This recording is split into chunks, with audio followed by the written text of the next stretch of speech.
Hey, listen, so the reason I did the episode in the first place, the reason I did this episode, what we reacted to the clip, and I want y'all to go watch the episode. It was actually really good. For all those who watched the episode, I appreciate y'all. But for the reason that we did this, because I actually seen my sister posting, and my sister was mad.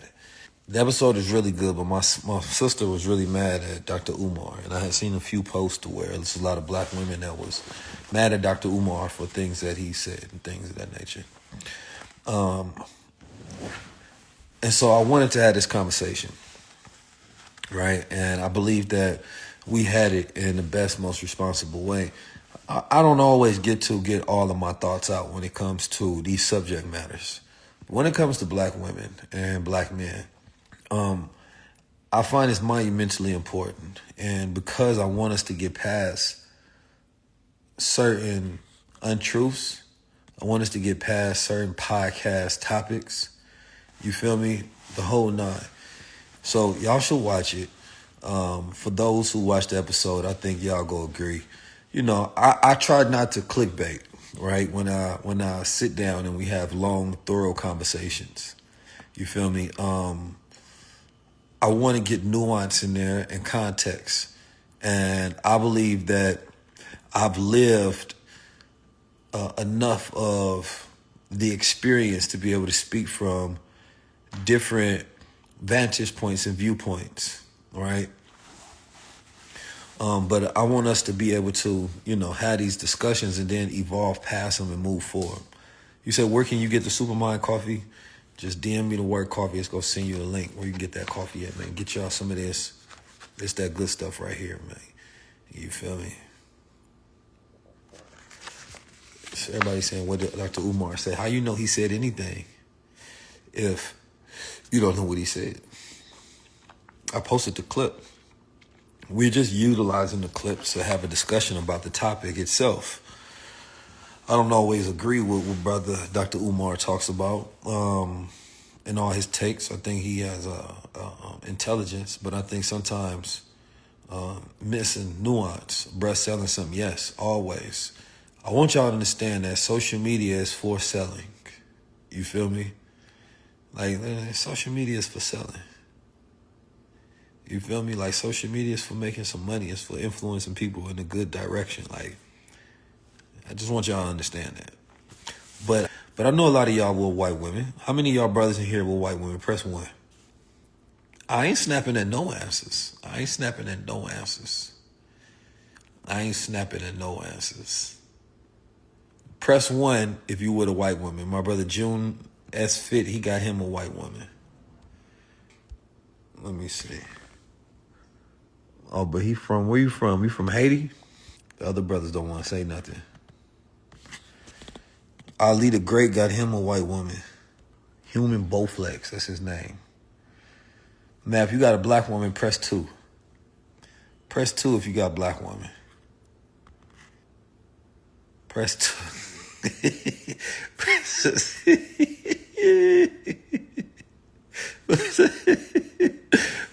2 if you got a black woman. Oh, man. Hey, it's a lot of twos in here.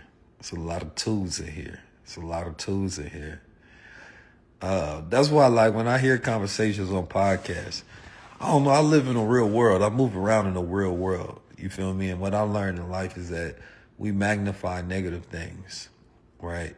And we think that that's reality. That's only because we're in survival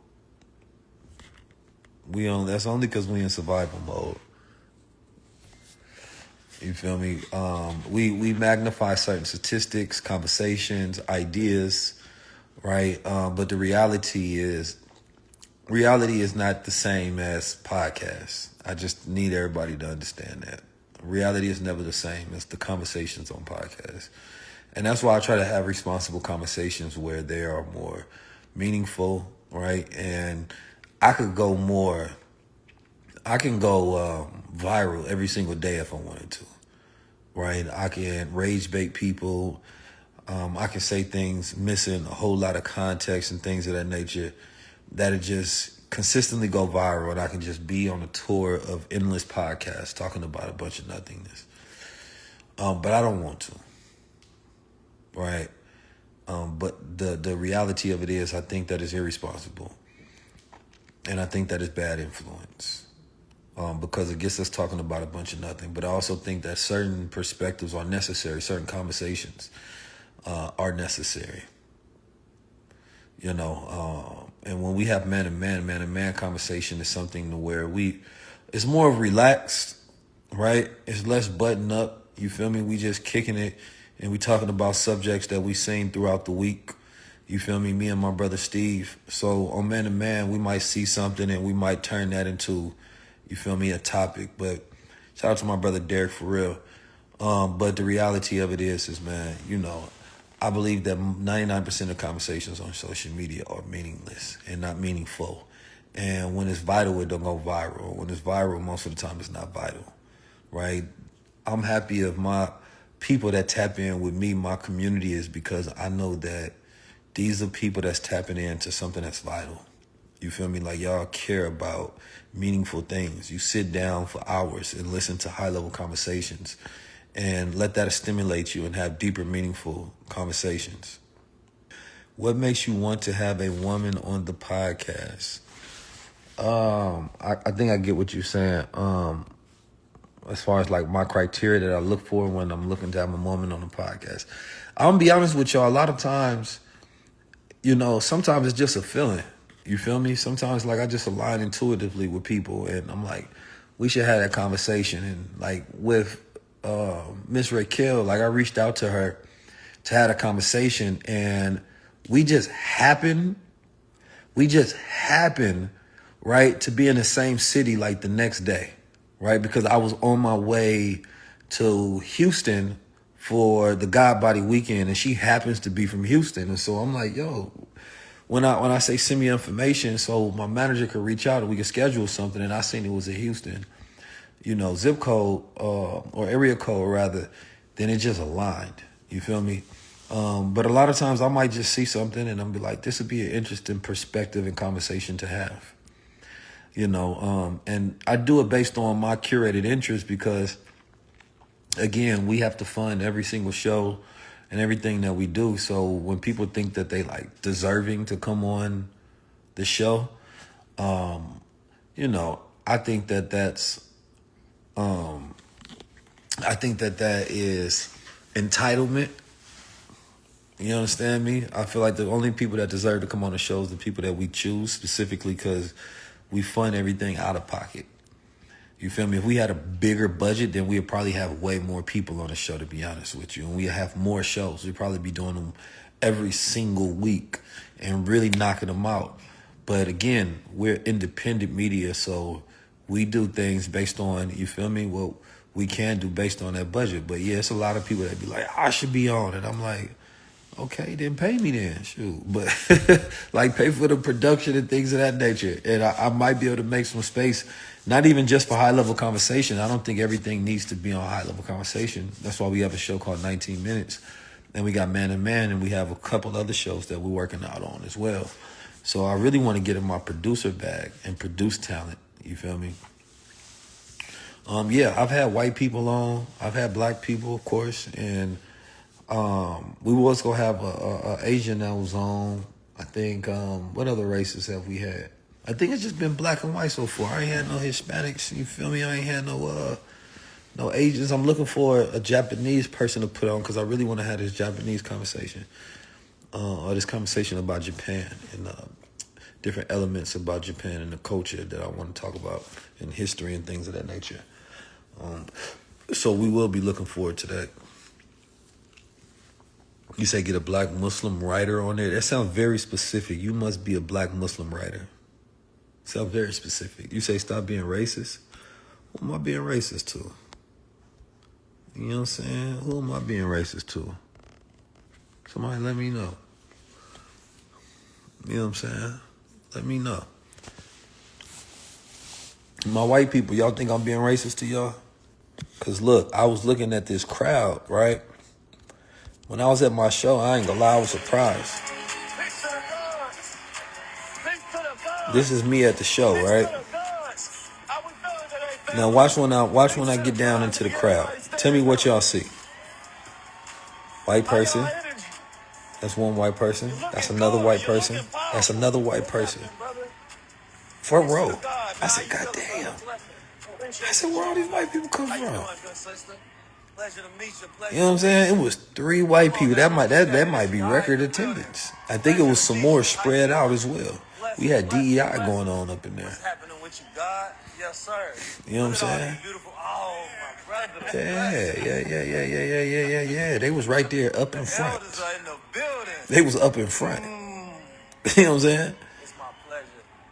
I want to thank all of you all for showing up. That was a sold out show. We going to Boston next. I suggest you be in Boston. Boston is going to be different. It's going to be a crazy vibe. So make sure that if you're in Boston and you know somebody's going to be in Boston, it's April 12th. It's at 19keys.com/tour. Make sure you pull up. So my white people, they be like, can we come? Yeah, man. Listen, you know what's crazy? White people are on the money. Nah, I ain't called white person guy. Relax, you doing too much. White people on the money. How can I not take y'all money? You own the money. You know what I'm saying? How can I be racist if white people own the money? You know what I mean? You know what I'm saying? If I ain't racist towards money, then I can't be racist towards y'all. You know what I'm saying? Y'all own the money. There's racist white people on the money, and I still be stacking it. So, hey, man, what are you talking about? That's why black people can't be racist, because black people like money, and we keep a whole lot of pictures of white people around us all the time, every time we get money. You know what I'm saying? So I don't want to hear that black people racist stuff. We always got pictures of white people around us. Matter of fact, we be fighting over it, killing over it. We be killing over pictures of white folks. And then when you go kill somebody, you go ask most black people, Christians that like got white Jesus, they go and ask a picture of another white man for forgiveness. Nah, man. I think y'all got all this stuff wrong. Ooh, well said. People be slaving hard for them pictures. Imagine the world is a funny place. The world is a funny place, man. They really just made pictures. And we be fighting over pictures. Like they put it on a piece of paper and gave us a picture and said, this is worth a lot. And we've been fighting over that ever since. Man, that's crazy. We've really been fighting over pictures of old white men. You know what I'm saying? Just pictures. That's all it is, just pictures. How we get to this point, boy, I ain't gonna lie, y'all good. Y'all, how y'all did that? Before that, we had like gold and, you know, because money it's greenbacks. It's supposed to be a receipt for real money, but we actually start liking the receipts more than the money. And then they banned real money and then just left us with the receipts for money. Boy, that's cold. I ain't gonna lie, y'all some tricky folks, boy. Y'all good at this.